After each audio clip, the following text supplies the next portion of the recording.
Hari ini KPK menerima pelaporan gratifikasi dari Pak Menteri Agama, sudah hadir di tengah kita, Profesor Kiai Haji Umar, dan pelaporan gratifikasi di awal ini menjadi teladan yang positif bagi setiap penyelenggara negara melaporkan yang dilakukan sebagai gratifikasi awal.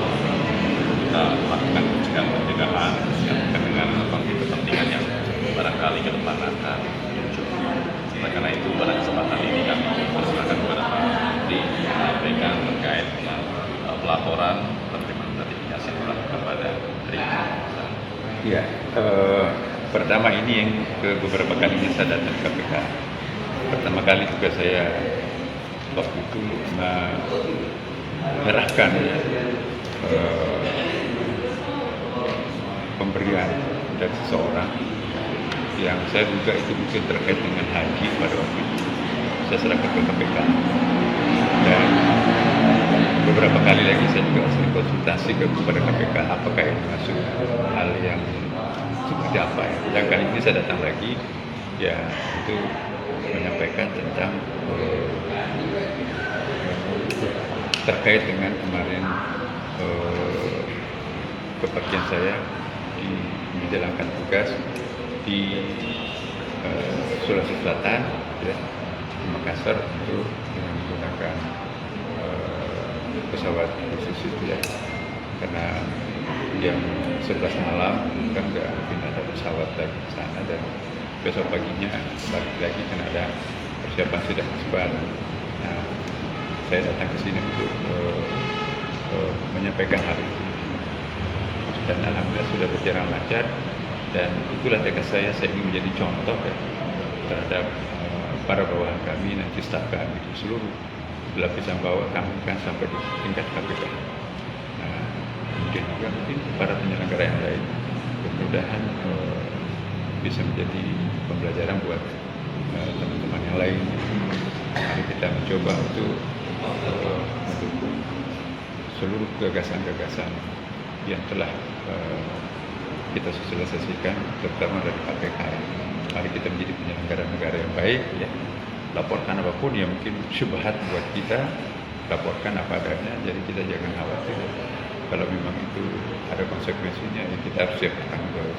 Mudah-mudahan hal ini adalah contoh yang baik untuk siapapun juga yang sebagai penyelenggara negara. Terima kasih. Setidaknya pada pelaporan hari ini Pak Menteri menyampaikan tiga hal. Yang pertama, bagaimana seorang menteri sebagai penyelenggara negara punya komitmen kuat dalam menangani korupsi, dan dengan upaya-upaya pencegahan, salah satunya dengan melakukan pelaporan gratifikasi sejak awal. Yang kedua, Pak Menteri tadi menyampaikan juga bahwa ini juga menjadi teladan yang positif, tentunya tidak hanya Kementerian Agama, tapi juga di seluruh jajaran penyelenggara negara ASN di seluruh Indonesia.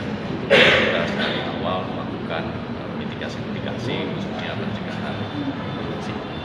Yang ketiga juga ini menjadi edukasi kepada masyarakat dan juga pihak swasta agar juga tidak memberikan suatu hadiah atau bentuk-bentuk lainnya kepada penyelenggara negara ataupun ASN. Baik, terima kasih Pak. Pak, tadi apa aja Pak yang diisi di dalam Pak?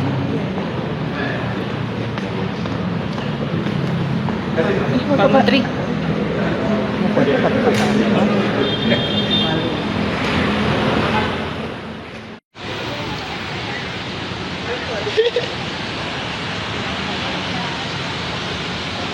Ya pemirsa, alhamdulillah hari ini kita sudah bertemu dengan Menteri Agama Nasaruddin Umar. Assalamualaikum Pak. Waalaikumsalam warahmatullahi wabarakatuh. Alhamdulillah. Iya Pak.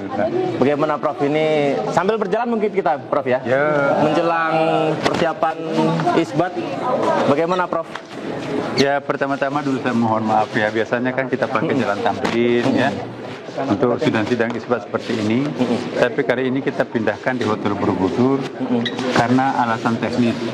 Kenapa? Karena pembangunan jalan raya di depan jalan Tamrin itu sedang dikerja oleh. Iya betul. Jadi kita nggak ada parkir, bahkan sempit ya. Maka dikhawatirkan terganggu, tidak ada tempat parkir gimana ya. Prof. Nah, maka itu kita tahun ini kita pindahkan ke sini dulu ya. Mudah-mudahan nanti pada akan datang kita kembali seperti biasa ya. Itu yang pertama. Jadi jangan sampai nanti ditanggapi kok pindah ke hotel Iya. dari kantor, yaitu hanya karena faktor teknis. Karena faktor teknis. Nah, di jalan kita di sini di kantor kita nggak ada ruang isbat yang tepat ya. Nah, yang kedua persiapannya Mari kita jalan. Ya. selesai ya. Jadi seperti normatif kok. Normatif ya, Prof, ya? Lalu nggak ada masalah teknis ya. Iya, baik. Tempatnya aja yang berbeda. Ini izin Prof, teman-teman ini sangat antusias Prof ya. Kita biasa kalau kita akan isbat Ya. karena menentukan awal puasa masyarakat juga. Wah, ini kapan ya, Rabu atau Ini memang Kamis? sangat penting ini. Tapi hasilnya nanti kita sampaikan setelah sedang isbat. Setelah sedang isbat ya Prof ya. Kita sambil ngobrol mungkin berarti akan langsung ke ini Prof ya. Oh, kita langsung ke dalam dulu. Oke, kita ke dalam dulu ya Persiapan teman-teman ya, nanti persiapan ya. nanti aja. Mari kita. Oke. Kita ke dalam dulu. Siap. Oke. Dari media dari iNews saja Pak, MNC Pak. iNews, iya. Siap, terima kasih. Baik, jadi kita akan ngobrol eksklusif pemirsa saya bersama Menteri Agama seperti yang disampaikan tadi pemirsa bahwa saat ini dipersiapkan dengan matang supaya juga masyarakat tidak terganggu lalu lintasnya sehingga dipusatkan di Borobudur. Dan seperti kita saksikan saat ini pemirsa Menteri Agama sudah datang untuk memberikan arahan dan juga penetapan in the future. I meet your tentang I'm meeting sidang isbat nanti pemirsa. Egypt last month from Mauritania. Okay, inshallah. Thank you very Baik, much for your Pak Ya. Menak, mohon izin Pak, kita mungkin bisa ngobrol sedikit Pak ya. Ini tentang menjelang sidang isbat nanti. Ada satu yang juga ditanya masyarakat tentang perbedaan metode Pak, yang juga kerap terjadi.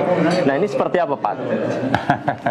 Jadi dari dulu kan memang ada perbedaan metode, tetapi kalau kita lihat sejarahnya ya, pada awal kemerdekaan kita, zamannya Bung Karno, zamannya Pak Harto, zamannya kemudian Pak Habibie, kemudian Gus Dur, kemudian Pak Habibie, ya Bu Mega, ya memang selalu kompak ya. Ya. Apa kata pemerintah itu yang diikuti oleh NU dan Muhammadiyah pada waktu itu ya. Tapi belakangan ini ya teman-teman dari Muhammadiyah punya metode khusus yang untuk diaktualkan. Jadi kita juga tidak bisa memaksakan hal ini karena ini kan negara kita adalah negara demokrasi, apalagi ini menyangkut masalah penafsiran ya. Setiap orang punya hak untuk menafsirkan agamanya masing-masing ya, sepanjang itu tidak bertentangan dengan perundang-undangan kita yang ada ya. Nah kalau ini kan kita lihat perbedaan mazhab itu kan memang dari dulu ada ya. Betul. Nah hanya saja ya pertanyaan tadi perbedaannya apa sih yang signifikan? Misalnya Muhammadiyah itu kan menggunakan metode hisab, Hisab, ya. sedangkan ormas non Muhammadiyah termasuk NU dan lain-lain itu menggunakan metode ru'yah. Jadi rekan-rekan kita dari Muhammadiyah menggunakan hisab sebagai informasi, Betul. dan ru'yah itu sebagai konfirmasi. Nah sebaliknya non Muhammadiyah menggunakan ru'yah itu sebagai informasi dan hisab itu konfirmasi. Jadi dua-duanya menggunakan hisab ru'yah. Betul. Muhammadiyah juga menggunakan ru'yah, tapi fungsinya adalah sebagai konfirmasi. Dan yang dijadikan referensi adalah hisab, itu informasinya. Dan sebaliknya non Muhammadiyah termasuk NU ya informasinya, referensinya yang paling utama adalah ru'yah. Rupiah. Nah, sedangkan hisab itu konfirmasi. Jadi menggunakan hisab juga. Bagaimana caranya membuat supaya keberagaman ini yang sebenarnya sudah kita biasakan juga ya Prof ya untuk membuat kita semakin bersatu begitu. Tapi menjelang Ramadan yang mulia ini seperti apa Prof? Iya, idealnya sih sebetulnya kita bersatu. Seperti dulu-dulu kala ya. Selalu kompak ya, belakangan baru terjadi perbedaan. Nah, kita juga tidak bisa memaksakan ya. Kalau misalnya teman-teman dari Muhammadiyah berkeyakinan bahwa ini adalah misalnya hari Ramadannya, lantas mereka tidak melakukan puasa, kan Ya. berdosa. Atau sebaliknya, hari ini mestinya harus Lebaran, ya, tetapi dia harus menunggu besok baru Lebaran, kan nanti kurang bagus. Lebih parah lagi misalnya kalau terjadi kebalikannya, kan, ya seharusnya kita hari ini masih puasa, ya, tapi disuruh mereka berpuasa, ya. Padahal mereka itu yakin hari ini adalah Idul Fitri, itu kan tidak boleh berpuasa pada saat hari Idul Fitri. Hari Idul Fitrinya. Nah, sementara keyakinannya itu hari ini adalah Idul Fitri. Hari ini, ya. Nah, kalau disuruh berpuasa kan nggak enak juga. Nah, jadi saya kira yang diperlukan sekarang ini adalah understanding, pengertian satu sama lain. Indonesia itu sudah berpengalaman berbeda, tapi juga tidak pernah terusik dengan perbedaan. Bhinneka Tunggal Ika itu luar biasa, ya. Nah, kita bersyukur kemarin juga banyak peristiwa yang terjadi, ya. Selama ini tidak pernah Natal bersama. Baru tahun ini kemarin Natal bersama, Katolik, Kristen melakukan Natal bersama, dihadiri Presiden. Selama ini juga tidak pernah bersatu dalam satu acara yang sama, Konghucu dengan non-Konghucu dalam merayakan Imlek. Nah, sekarang ini juga bersatu. Tadi indah sekali, Prof. Suasana Imlek terasa sekali. Ya itu bagian upaya kita untuk menciptakan suatu kebersamaan. Nah, idealnya juga sih sebetulnya Islam juga kalau bisa bersatu, tapi sekali lagi kita nggak bisa memaksakan. Ya, siapa tahu nanti ada perubahan pandangan. Kita tunggu perkembangan sidangnya nanti. Prof, ada kalender Hijriah Global Tunggal. Menurut Prof, apakah sudah saatnya Indonesia mengikuti kalender Hijriah Global Tunggal? Itu kan menunggu persepakatan.